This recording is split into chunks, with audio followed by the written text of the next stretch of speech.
Hello friends, ನಾವಿವತ್ತು 9ನೇ ತರಗತಿಯಲ್ಲಿನ ಗಣಿತ ಒಂದು ಪುಸ್ತಕದಲ್ಲಿಯ ಯಾವ ಪಾಠ ಅಂದ್ರೆ ಎರಡು ಚರಾಕ್ಷರಗಳಿರುವ ರೇಖಾತ್ಮಕ ಸಮೀಕರಣಗಳು.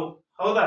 ಈ ಪಾಠದಲ್ಲಿ ಬರುವಂತ ಅಭ್ಯಾಸ 10.1ರ ಲೆಕ್ಕಗಳನ್ನ ನಾವಿವತ್ತು ಬಿಡಿಸ್ತಾ ಇದ್ದೇವೆ. ಈಗಾಗಲೇ ನಾವು ಹಿಂದಿನ ವಿಡಿಯೋದಲ್ಲಿ ಇದೇ ಪಾಠಕ್ಕೆ ಸಂಬಂಧಪಟ್ಟಂತಹ 1 ಮತ್ತು 2ನೇ ಲೆಕ್ಕಗಳನ್ನ ನಾವು ಆ ಎರಡು ಲೆಕ್ಕಗಳನ್ನ ಬಿಡಿಸಿದ್ದೇವೆ. ಆ ವಿಡಿಯೋಗಳನ್ನು ಕೂಡ ನೀವು ನಮ್ಮ ಯೂಟ್ಯೂಬ್ ಚಾನಲ್ ನಲ್ಲಿ ವೀಕ್ಷಣೆ ಮಾಡಬಹುದು. ಹೌದಾ? ಇವತ್ತಿನ ಈ ಲೆಕ್ಕವನ್ನು ಬಿಡಿಸೋಣ ಬನ್ನಿ. ಮೊದಲನೇದಾಗಿ ಪ್ರಶ್ನೆಯನ್ನ ತಿಳಿದುಕೊಳ್ಳೋಣ. ಕೆಳಗಿನ ರೇಖಾತ್ಮಕ ಸಮೀಕರಣಗಳನ್ನು ax plus by plus c = 0 ರೂಪದಲ್ಲಿ ಬರೆದು ಪ್ರತಿಯೊಂದು ಸಂದರ್ಭದಲ್ಲಿ a ಬಿ ಮತ್ತು ಸಿ ಗಳ ಬೆಲೆಗಳನ್ನ ಬರೆಯಿರಿ ಅಂತೇಳಿ ಪ್ರಶ್ನೆಯನ್ನ ಕೇಳ್ತಾ ಇದ್ದಾರೆ. ಹೌದಾ?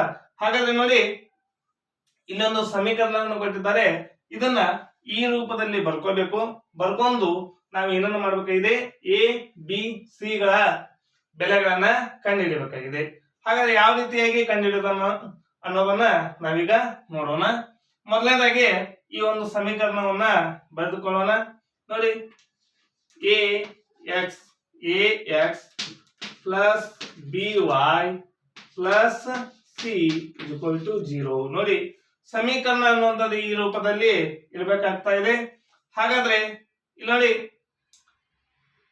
ax, ಹೌದಾ? ಇಲ್ಲಿ ನೋಡಿ -2x ಇದೆ ಪ್ಲಸ್ 3y by.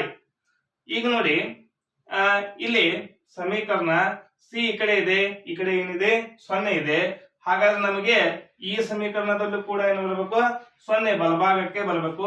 ಹಾಗೆ ಇದನ್ನ ಬರ್ಕೋಬೇಕು. ಹೇಗೆ ಅಂದ್ರೆ -2x ಪ್ಲಸ್ 3y. ಈಗ ಈ 6ನ್ನ ಬಲಭಾಗದಲ್ಲಿದ್ದದನ್ನ ಎಡಭಾಗಕ್ಕೆ ಕರ್ಕೊಂಡ್ ಬರ್ಬೇಕು. ಈ ಬಲಭಾಗದಲ್ಲಿದ್ದದ್ದು ಎಡಭಾಗಕ್ಕೆ ಬರುವಾಗ ಚಿಹ್ನೆಯನ್ನ ಬದಲು ಮಾಡ್ಕೊತೀವಿ. ಇಲ್ಲಿ ಏನೂ ಇಲ್ಲ ಅಂದ್ರೆ ಪ್ಲಸ್ ಇರ್ತಾ ಇದೆ, ಈ ಕಡೆ ಬಂದಾಗ ಮೈನಸ್ ಆಗ್ತಾ ಇದೆ. -6 = 6. ನೋಡಿ, ಇದನ್ನ ಈ ರೀತಿಯಲ್ಲಿ ಬರ್ಕೊಂಡಿದ್ದೇವೆ. ಈಗ ನೋಡಿ x ಸೇಮ್ ಆಗಿದೆ. ಹಾಗಾದ್ರೆ a = ಎಷ್ಟಾಯ್ತು? -2. -2. ಹೌದಾ? ಈಗ ನೋಡಿ y ಜಾಗದಲ್ಲಿ y ಇದೆ. ಹಾಗಾದ್ರೆ ಅದರ ಹಿಂದೆ ಏನಿದೆ? 3 ಇದೆ. ಇಲ್ಲೇನಿದೆ? b. ಹಾಗಾದ್ರೆ b = 3 ಆಯ್ತು. ಈಗ ಇನ್ನು ಬೇಕಾಗಿರೋದು c = 6. ಅಷ್ಟೇ ಅಲ್ಲ, 6ರ ಹಿಂದೆ ಏನಿದೆ? ಮೈನಸ್ ಚಿಹ್ನೆ ಇದೆ. ಹೀಗಾಗಿ -6 ಅಂತೇಳಿ ಬರ್ಕೋಬೇಕು. ಈ ರೀತಿಯಾಗಿ ನಾವು ಎ ಬಿ ಸಿ ಗಳನ್ನ ಕಂಡುಹಿಡಿಯಬಹುದು. ಅದೇ ರೀತಿಯಲ್ಲಿ ಮುಂದಿನ ಲೆಕ್ಕವನ್ನ ಮಾಡೋಣ. ನೋಡಿ, ಮೊದಲನೇದಾಗಿ ಸಮೀಕರಣ ಬರೆದುಕೊಳ್ಳೋಣ. ax plus by plus c = 0. ಹೌದಾ?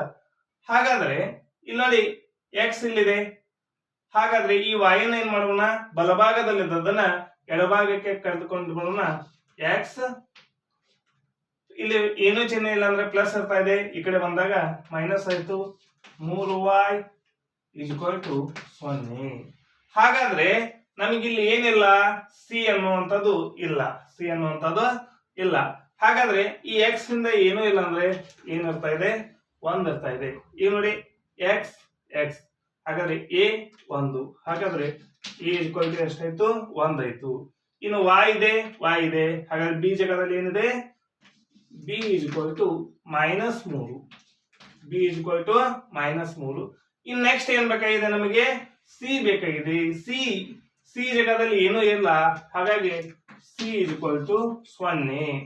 0 ಅಂತೇಳಿ ನಾವು ಬರ್ತಾ ಇದ್ದೀವಿ. ಹೌದಾ? ಈ ರೀತಿಯಾಗಿ ಎ ಬಿ ಸಿ ಗಳನ್ನ ನಾವು ಕಂಡುಹಿಡಿದಿದ್ದೇವೆ. ಇನ್ನು ಇವುಗಳ ಮುಂದಿನ ಲೆಕ್ಕಕ್ಕಾಗಿ ನಮ್ಮ ಯೂಟ್ಯೂಬ್ ಚಾನಲ್ ಅನ್ನ ಹೀಗೆ ವೀಕ್ಷಣೆ ಮಾಡ್ತಾ ಇರಿ. ಈ ವಿಡಿಯೋ ನಿಮ್ಗೆ ಇಷ್ಟ ಆಗಿದ್ರೆ ಲೈಕ್ ಮಾಡಿ, ಶೇರ್ ಮಾಡಿ, ಸಬ್ಸ್ಕ್ರೈಬ್ ಆಗಿರಿ. ಹೀಗೆ ನಮ್ಮೆಲ್ಲ ವಿಡಿಯೋಗಳನ್ನ ನೋಡ್ತಾ ಇರಿ. ಹೀಗೆ ನಮಗೆ ಪ್ರೋತ್ಸಾಹವನ್ನು ನೀಡ್ತಾ ಇರಿ. Thank you.